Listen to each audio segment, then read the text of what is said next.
Okay, thank you. The city manager. Your worship, members of council, good evening. My role this evening is quite simple. To kick this off, I would like to recognize and thank on behalf of or as city manager, the negotiating teams for both the city and the outside workers. These were difficult negotiations, but certainly from my perspective, the negotiations were completely appropriate and done in the most professional of manner. And I simply wanted to highlight that at the outset of this discussion this evening. With that, I'd like to recognize from the city management team, our Director of Human Resources, Ms. Stephanie Hossack, who led the negotiations for the city's negotiating team, and also our Commissioner of Water, Mr. Brett McGovern, who was the senior operator, if you will, who was part of the negotiating team.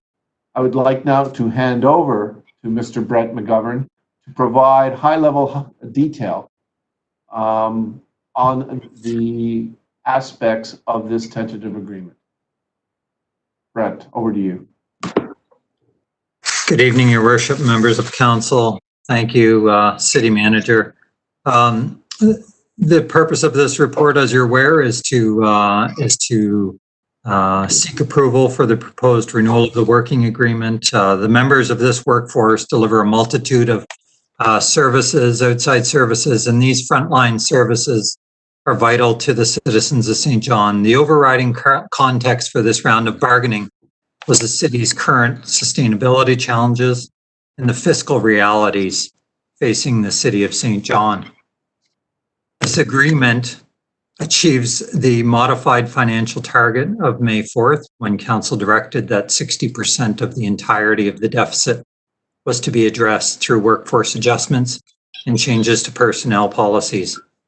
Let's take a few moments and review some of the elements of the agreement. The agreement provides flexibility to adjust the establishment of the positions in Local 18 outside workforce by as many as 43 permanent positions over the term of the agreement through attrition. Employees would be offered the voluntary separation program in accordance with the terms of the voluntary separation program as previously approved by council, with the one exception being that employees would need to end their employment no later than August 1st, 2020. The offering of the voluntary separation program results in a net positive decrease in cost, and it reduces the 2020 operating costs. Layoff provision has been introduced for employees hired subsequent to the signing of the proposed agreement, if above the new number. Flexibility has been introduced to reduce the triggering of overtime and improve operational efficiency. Progression through the skilled worker job set would be slowed from 7 years to 10 years for new hires, and skilled workers make up 57.6% of the outside workforce. A new lower labor entry wage for the outside workforce is introduced. Some training and certification development requirements have been added. The term of the working agreement would be 5 years, or approximately 4.5 years from now. One-time payments would be made ranging from $2,000 to $6,500, depending upon the employee's years of service. Pay provisions over the term of the agreement would be adjusted by 1% for January 1st, 2020, 0% for January 1st, 2021, 0% for January 1st, 2022, and by wage escalation policy for January 1st, 2023 and January 1st, 2024. This would be the first city collective agreement to embed the wage escalation policy within it. In summary, as it relates to financials, it is estimated based on the city optimizing the workforce by 43 positions over the term of the agreement, the 5-year net savings to the city will be approximately $7.6 million, or on average, approximately $1.5 million per year. As the city manager has done, I would also like to extend my thanks to the union bargaining team, the union executive, as well as to the management bargaining team. With that, Your Worship, I turn it over to you. Thank you. Okay, thank you, Mr. McGovern. Council. Comments, questions? I'll move for staff recommendation. Thank you, Counselor. Seconder. Sorry, Counselor Reardon. Thank you. Comments, questions? Thank you, Counselor Merrithew.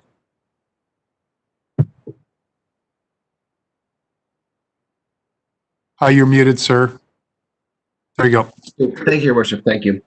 So again, I do want to thank staff for the work they put into this agreement thus far. But since this COVID-19, of give or take the first of the year, water on the beans has really changed. And for that reason, and I'll get into it a little bit, I can't support the contract.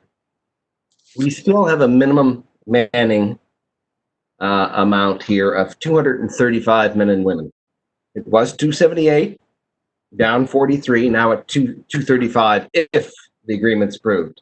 And that's still not acceptable. We asked, I asked staff, could we negotiate, for example, contracting out something as big as maybe our garbage and so on, and we'd need more flexibility to do something like that, and we still don't have it. And I think that's key, again, especially after this COVID thing. I also have a problem with the employee set of dollar amount of $1.833 million, which is about 6.5–7% of the total package of wage package of local 18. It's a signing bonus, basically, and it's just too much. I look at the increases of 1%, 0.0, and the wage escalating policy for the last 2 years of a 5-year contract, 1.00 policy, the policy.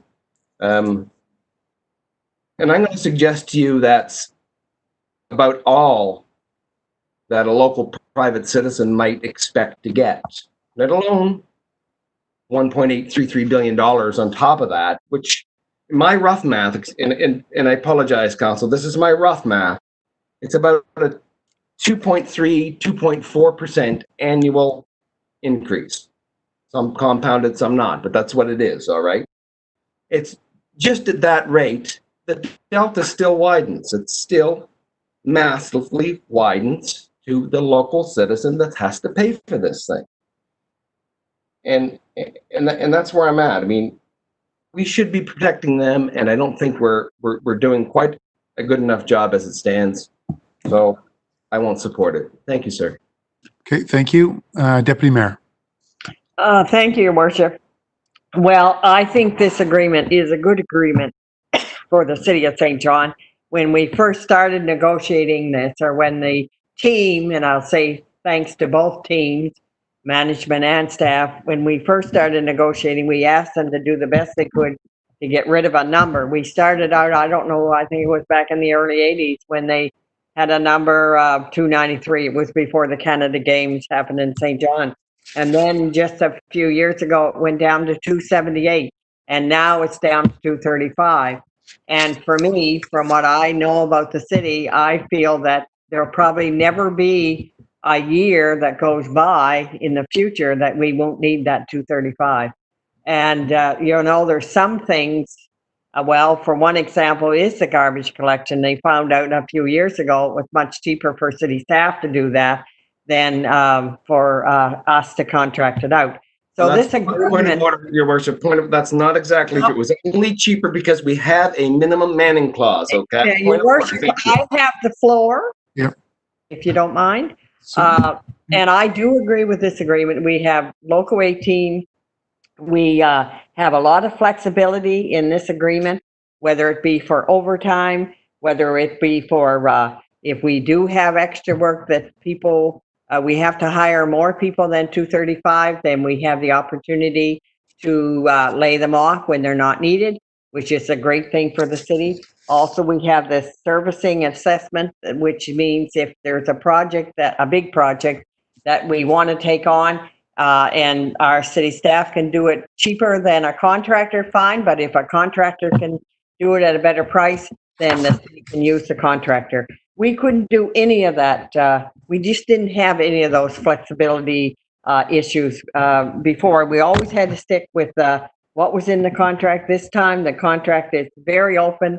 The wage settlement, 1% for this year, and 0.0 for the next 2 years, and the wage escalation clause to come in effect in the third year is great. And we have a good workforce. There's no question about it. And you know, when I think of the work that the local 18 employees have to do throughout the year, you know, it covers every area of the city and it affects every citizen. And we just couldn't operate the city without their work, the work that they do. And the other thing that I want to say, there isn't anything that you can change that you don't have to pay for it. And I mean, when we started the negotiations, we knew there would be a cost if we ever could get the workforce down.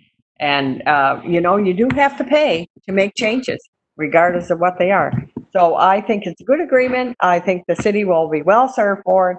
And I think it's just financially, we will have to pay in the first year to have an incentive for the employees. But other than that, it will save us big dollars in the future years. And that's what negotiating is all about. Thank you. Okay, thank you. Councillor Sullivan. Okay, I've got you, Councillor Reardon and Mackenzie. Councillor Sullivan. Thank you, Your Worship. I share some of Councillor Merithew's concerns, particularly with regards to the short-term financial cost to the city that's in this agreement.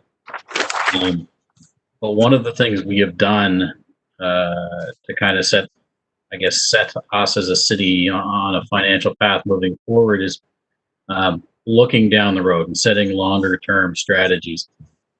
And I guess for me in this, when the city manager shows his graph that shows the structural deficit, we need the drop, and then we need long-term change in order to keep that gap from increasing again. And what the wage package, you know, the zeros in this help with that drop. But the really key is the wage escalation policy in years 4 and 5 of this agreement. Really, many in a private industry would do when they say, you know, somebody's wages are tied to the profits of the company. When the company does well, the workers do well. If the company doesn't do well, the workers don't do well. And really, the incentive for Local 18 is for the city to prosper. If the city prospers and our assessments go up, then they benefit by it. And it makes sure our structural deficit doesn't increase. It keeps that line going in the right direction. And it's also a good incentive for folks who are agreed to the wage escalation policy, not just collecting a paycheck from the city of St. John. It is in their best interest for the city to do well. So I certainly appreciate all the work that's gone into it. And I see this as some short-term pain for long-term gain, I guess. Thank you. Okay, thank you. Councillor Reardon. Thank you, Worship. I guess for me, I also want to thank the staff because I think it's been I think it's been a long haul. Always negotiations are always difficult and straining on people, and they take a lot of time. And at the end of the day, I guess it depends on your perspective too of what you see in the deal. So I do see flexibility in this deal, and I'm on the finance committee, and we've spent a lot of time putting together the wage escalation policy. I see that incorporated in there. And I think this is a great opportunity for us to work together as best we can and go forward with this deal. At the end of the day, when anyone is doing any negotiations, no one is going to walk away 100% happy. But you have to look at your gains and what you're giving up. And when those balance out, when I look at that and what we give up and what we've gained, this contract works for me. So I'm going to support it tonight. Thank you. Okay, thank you. Councillor Mackenzie. Thank you, Worship. I'd echo what Councillor Reardon just said. Good negotiations is when nobody's 100% happy. I think that, both negotiating teams need a big pat on the back for doing a good job. Everybody knows that there's no winners in a lockout or a strike. It's a tough, it's the last straw you want to go to. It's not the first. And I think that a negotiated settlement where, I guess in my opinion, there's been an awful lot of, concessions given, on both sides. That's the way it should be. I think that, I'm looking at this as a glass half full. I think that, if it goes through, that we've avoided catastrophe in the middle of a pandemic. I will be supporting it. And thanks for all the negotiators on both sides for being part of the solution instead of part of the problem. Thank you. Okay, thank you. Councillor Armstrong. Thank you, Worship. Just quickly, I just want to thank the union for having faith in St. John. Great negotiations. Thank the city management team that negotiated. And it's not the greatest deal in the world, but it's not the worst deal. I think it's good for everybody. The vote was close at the union yesterday. But again, thank you for the negotiating teams for getting it done. And it'll be hopefully passed tonight. Thank you. Okay, thank you. Councillor Hickey. Thank you, Your Worship. Certainly for me, I echo what other councillors have said around the table and my support for the deal. Certainly there are some big concessions made and quite a bit of struggle within there. But I think at the end of the day, what this does is it addresses our sustainability concerns within the city. And I think it speaks extremely highly of the union team and the union negotiations for being able to understand that and being able to put value and stock in being aligned with the city and being aligned with our management on this. And I think it was the value in being partners and being aligned. And I'm glad to be able to support this one. Although, like I said, there were certainly a few concessions around the table, and certainly a difficult negotiation. But I'll thank everyone on each side, and I will be supporting the deal. Thank you. Okay, thank you, Councillor Norton. Thank you, Your Worship. Through you to the city manager, you may want to address this or hand it off. City manager, is it fair to say that possibly the gold standard is not to have a restrictive clause like a minimum manning provision in a collective agreement so that the employer can manage its workforce? Would that be the gold standard? Is that a fair comment? Your Worship, through you to the councillor, short answer is yes. I would expand that a little bit and say our goal is always to have no restrictive clauses within the collective agreement. Rather strive for fair and equitable treatment of our employees and recognize the performance and the product that they provide to us as the employer. So yes, we do strive to remove all restrictive clauses in order to achieve that. City manager, what other I believe I know the answer to this, and just correspondence that would come in and out of our inbox, and I know that staff has been very gracious in answering our questions in a timely manner in order to get this evening's vote and meeting underway. How many other municipalities within the province have a minimum manning clause? Your Worship, through you to the councillor, I'm not sure of that exact number. There's very few that have minimum manning clauses across the country. There are many more who have no layoff clauses, which have a similar restrictive value. And in all cases, to Councillor Merithew's point, I agree. It does limit flexibility, but there are ways to work around and achieve that flexibility through other methods. And we believe that we have achieved that by making a significant reduction to the minimum number within this tentative agreement. Thank you, City Manager. The other curiosity I have, and something that I would get from constituents would be, how do you determine the amount of work, or the amount of people for the amount of work that you have? In other words, what we have here is we have a proposed 235 is the new establishment, 235 FTE.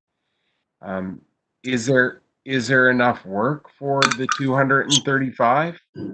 We know that there is always going to be work to do. In fact, I would argue that oftentimes the work that our outside laborers do is the work that is most valued and appreciated by residents, because it's curbside, it's street sweeping, it's garbage, it's lawns being mowed, it's all of those things that are that really, at the end of the day, really put a shine on your community. But how do we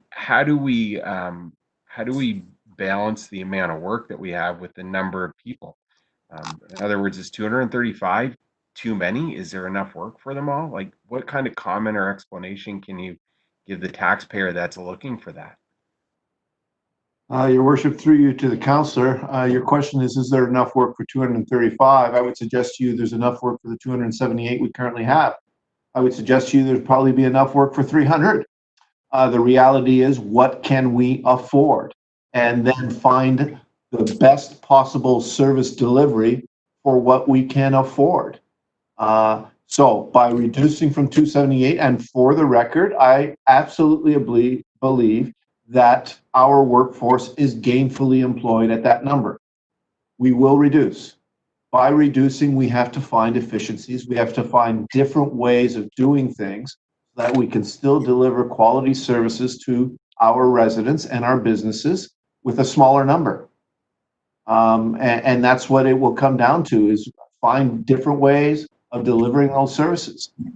It is likely that by reducing from 278 and going down to eventually that 235 number in this tentative agreement, it is likely that elements of our city will see reductions in service levels.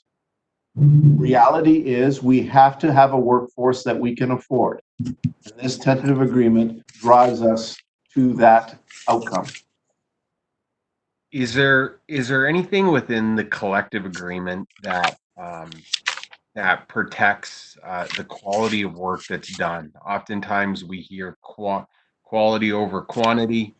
And are there things that provide satisfaction on the output or the productivity or the quality of the service that's going to be done by our outside workers if this agreement is ratified? In other words, if you were to take Company A and compare them to Company B, what kind of safeguards do we have to make sure that the work that they do is up to snuff, depending on the work that we do assign them to do, knowing that they might not get to everything, but that what they do get to is going to be of excellent quality, and is going to be satisfactory to the people that are paying the bill?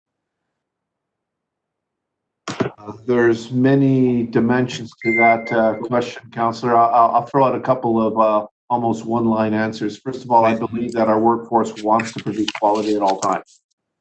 Secondly, I believe that through supervision and management, we can supervise and manage to ensure that that quality is produced.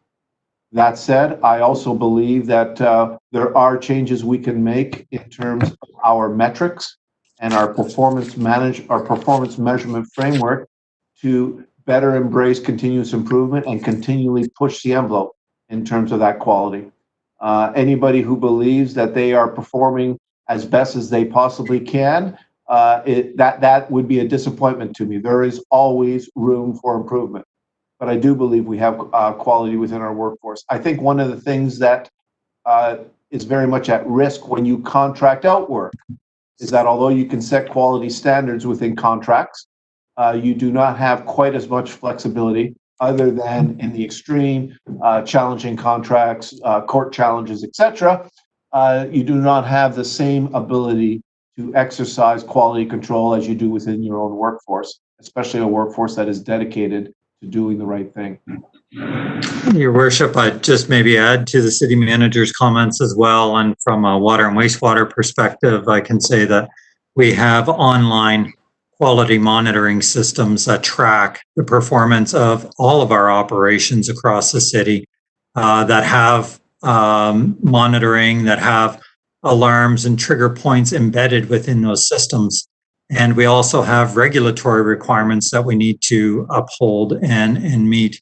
And part of our ongoing operations is to ensure that we're always within compliance of those regulatory requirements. And as council would be aware, we provide both a St. John Water and a wastewater report annually, as well as publish all of the data of our operations online on a quarterly basis to share with the public. Thank you. Thank you for that. Thank you for that, Mr. McGovern. That's good. Just a couple more questions. One of the things that routinely comes up, especially with, well, I would say as it relates to this, the 2745 that we're talking about with this group is just the word flexibility, and I know that the bargaining team on both sides, thank you, hats off to both sides, has worked to I guess provide a little bit more flexibility. One of them has to do, can you just expand on this? I think it's important that from a communications perspective and just me as a counselor, that we're able to understand this a little bit better. Flexibility has been introduced to reduce the triggering of overtime as it relates to meal breaks. I see that there's a number of little small wins that are in this that at the end of the day culminate to perhaps an acceptable collective agreement. We'll see by way of the outcome of this vote. But what does that mean? What does that look like on the ground? Your worship, through you to the council, I'll actually ask Commissioner McGovern to address the specifics of that particular point. I'll just make a slightly broader comment about flexibility. There is an inherent flexibility in having your own workforce as opposed to a contracted out service. When you contract out a service, you live within the terms of that contract. And although there's always ways to make adjustments, normally those adjustments cost you money. With your own inherent workforce, you can make some additional changes. And we have seen it during COVID-19. We have taken outside workers who traditionally work in public works and they are now working in parks and recreation because we have that flexibility when you, if you will, own the workforce under your own control. So there is an inherent flexibility in terms of doing the work yourself that sometimes contracts, and I do stress only sometimes, but sometimes if contracts are not well written, you will not get that same sort of flexibility through a contractual arrangement. With that, I'll hand over to Commissioner McGovern to address your specific question. Thank you, City Manager. Yes, through your worship. With respect to the triggering of overtime, Councillor, you're correct. There are a couple of modifications within the tentative agreement before our council this evening. And one of those is the overtime being triggered from meal breaks. And so in past collective agreements, in the current collective agreement that we're operating under, which terminated the end of last year, the language is specific in terms of triggering an overtime when meal breaks are not taken at mid-shift. So that's a triggering event. And so under this collective agreement or tentative agreement before council, the groups, the bargaining teams, appreciated that flexibility is important, and have agreed in the tentative agreement that with flexibility of a half an hour to ensure that within a reasonable period of time, people can actually have time to take a break and have lunch. And there's another provision in there as well in terms of work throughs which improves the operational efficiency as well as reduces the opportunity for overtime, where people who are presently working will have the opportunity to stay and remain on shift, as opposed to calling someone in who may be scheduled off their shift at that time. Thank you for that, Mr. McGovern. This collective agreement, I can't but think of glaciers when I look at this. So things are moving along at glacier speed, if you will. Nonetheless, it's moving in the right direction. Progress is being made.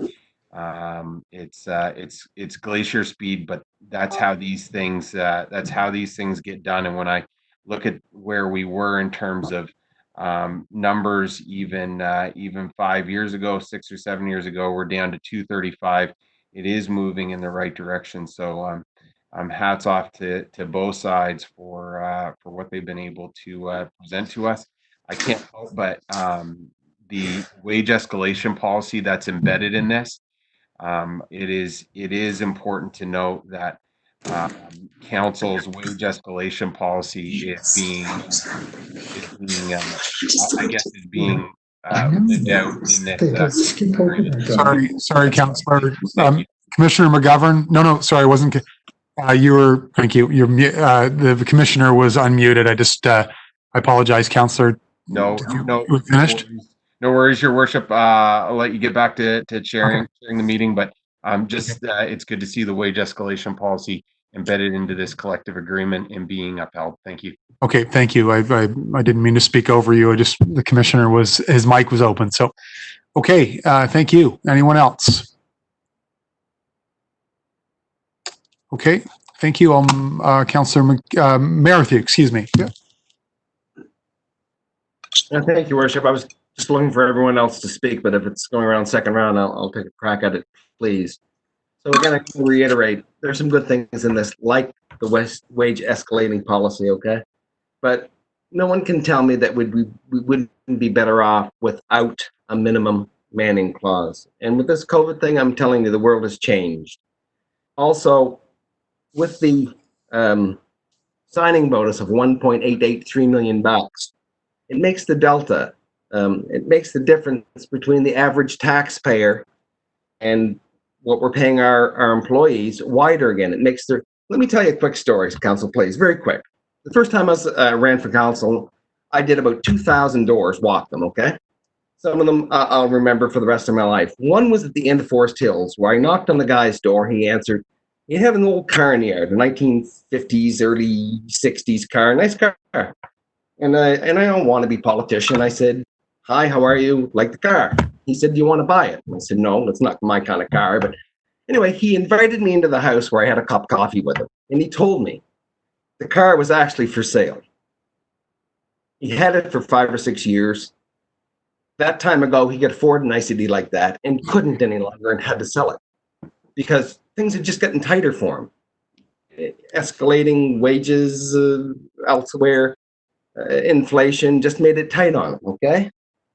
I think about that guy often, and I think we must be prepared to defend the general public. And with this agreement, I don't think we're doing it. I think we're failing them. Thank you. Okay, thank you. Okay, thank you. Anyone else? Council? Okay, not seeing any. I'll just make my own comments. Thank you very much. When I think about, I think a couple of things. First of all, many weeks ago, I wrote on a piece of paper what would be my objective for a deal like this. And I wrote down maximum value for taxpayers, safety for our workforce, productivity for our workforce, and a fairly compensated workforce. So from my perspective, as well, I don't support this deal. The deal is simply, in my view, regarded as good enough to ratify. However, good enough is no longer good enough for taxpayers. We need a deal that addresses affordability, flexibility, and productivity for taxpayers. And it's not easy to say some of the things that I'm going to say to you tonight, but I have a responsibility to represent citizens, to speak my mind and to do what I believe is best for taxpayers. And at times it's not what we say, but it's what we don't say or how we say it. And that's the case here. I do believe too, we have a good workforce. These comments are not to reflect that we don't. But I'll break my comments down into a couple of categories. First is affordability. The deal offers accountability and wage increase, but it does not address the fact that we pay significantly more than the private sector for comparable work in St. John. Citizens of St. John are overtaxed and can't afford to pay a premium for our labor. Not only do we have a higher cost identified by Gardner Pinfold and Ernst & Young across benchmarked other communities, but local private sector comparables have us paying 40% to 100% more than those companies are paying. And what does that mean? It means that our workers have a total cost of taxpayer between $81,000 and $132,000 per year. The deal proposes, as Councillor Merrithew has said, a $1.8 million bonus to employees to get them to agree to a lower minimum number. A term of employment that few other municipalities have and no private sector organization that I know would ever accept. On top of that, when you roll that bonus in, however you want to present it, an average annual compensation increase of 2.45%. So we can talk, council, staff, with respect. You can talk about zeros and you can talk about the wage escalation policy. If your assumption is right, in the last 2 years of this 5-year deal, 2.45% compensation increase per year.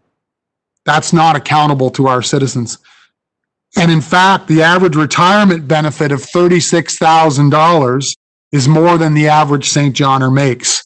This is a $111 million deal that we're talking about tonight. Prior to COVID-19, only 40% of New Brunswickers received even a raise, and if they did, it was 1%. So this proposed under flexibility and productivity, this deal will mark the 8th time a council has had the opportunity to remove this restrictive minimum manning clause. And we'll see what this council decides.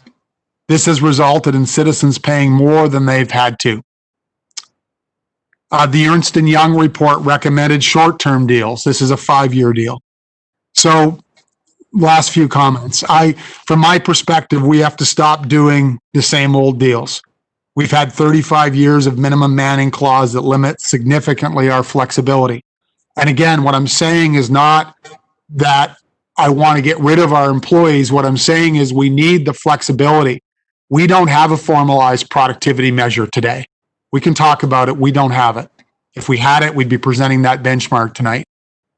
And we don't have the flexibility, even with the new clauses that were referenced. If the minimum manning number is not maintained, we will not be able to contract out the work. So 6 other cities, Councillor Norton and New Brunswick, don't have a minimum manning clause. Halifax, the biggest city in the region, has only one around fire, having to have firefighters on apparatus. Other than that, they don't have a minimum manning clause in their outside workforce. They all contract out. So I think, this is my words, the restrictions have cost the taxpayers tens of millions of dollars. Council and administration, on the issue of the wage escalation policy, if we're going to wait for our employees to accept it, we're going to fail. These new financial policies, they're not up to our employees with respect. They're up to the management team and this council to administer those policies. So, and lastly, I would say, I understand there was a mandate given to administration. However, 2 things dramatically affected the validity of that mandate. First, the mandate was leaked to the union. This is not just a negotiation between administration and a union. It's a negotiation where an administration has the expectation to bargain to the best of their ability in an equal environment to the union. And we know that didn't happen. Some councillors met with the union during negotiations, which contradicts their duties and responsibility to advocate for taxpayers, in my opinion. And secondly, and lastly, the effects of COVID-19 are not yet known. This highlights the importance of flexibility in every deal we make for taxpayers. When the mandate was given to administration, COVID-19 had not yet taken hold of New Brunswick. Today, I was told there's 77,000 people out of work. So our union agreements have invested $100 million in excess of inflation, and it hasn't helped this city grow. So we have an opportunity and an obligation to show the provincial government as well and our region that we're taking and tackling these systemic issues. We are tackling, our systemic issues. I don't think this deal goes far enough. So we're not going to thrive, in my opinion, until we put our citizens first. I don't believe this deal does that from my perspective. And from my perspective, good enough is not good enough. So thank you very much. Okay, anyone else? Okay, thank you. Councillor Reardon. Thank you, Your Worship. I am going to support this deal, and I don't want to set up a situation where we're pitting our residents against our employees. I think this deal is good for us. Don't want to put a negative spin on this. We need to go forward. This is the best deal that we've probably had in a long time, I think. And I think the two groups, the city staff and the union, have worked together, and I think they've worked together well. And so I want to leave it at that. I don't want to, this isn't an emotional decision for me. I've read through that contract and through that deal, and I think it doesn't have everything in it that I want. I recognize that. I'm sure the union will tell me the same thing. It doesn't have everything they want. But when I look at what I don't have and what I do have, in the balance of it all, I think it's still a good deal. So I'm supporting it. And like I said, it's not an emotional deal for me, decision. It's just based on me reading through what's in that. Thank you. Okay, thank you.